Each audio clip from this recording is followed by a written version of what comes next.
அந்த வீட்டுக்கு போகிறதுக்கே ரொம்ப வருத்தமாக இருந்துச்சு. நான் என்ன பண்ணேன், போனவ காலிங் பெல் அடித்தேன். அந்த அலறல் சத்தத்தை கேட்ட உடனே மறுபடியும் திரும்பி வந்துட்டேன். மறுபடியும் அவங்க ஃபோன் பண்ணாங்க, நீங்கள் வரவே இல்லையே அப்படின்னு.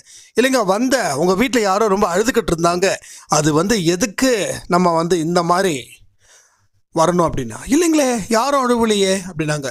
இல்லைம்மா 5:30-6 மணிக்கு அப்படின்னு கேட்கும்போது, இல்லைங்களே சார், நாங்கள் யாரும் இன்னும் வீட்டில் ஒன்றும் பிரச்சனை இல்லையே, பிரச்சனை இருந்தால் உங்களை கூப்பிட்டு இருக்க மாட்டோமே அப்படின்னாங்க. அதுக்கப்புறம் தான் சொல்கிறாங்க, இல்லைங்க எங்கள் வீட்டில் ஒரு டிவி தான் நாங்கள் பார்த்துட்டு இருந்தோம் அப்படின்னாங்க. ஓ, டிவி தான் பார்த்துட்டு இருந்தீங்களா? அப்போ டிவியில் வர அலறல் சவுண்டு தானாமா அது? ஆமாங்க சார் அப்படின்னு. இது என்னத்தை சொல்கிறது எனக்கு நிஜமாக தெரியல. 5:30 மணிக்கு 6 மணிக்கு நிஜமாக ஒரு வீட்டுக்குள்ளே ஒரு துன்பம் துக்கம் நடந்தால் எப்படி இருக்குமோ அப்படி இருக்குது அந்த வீடு டிவியால்.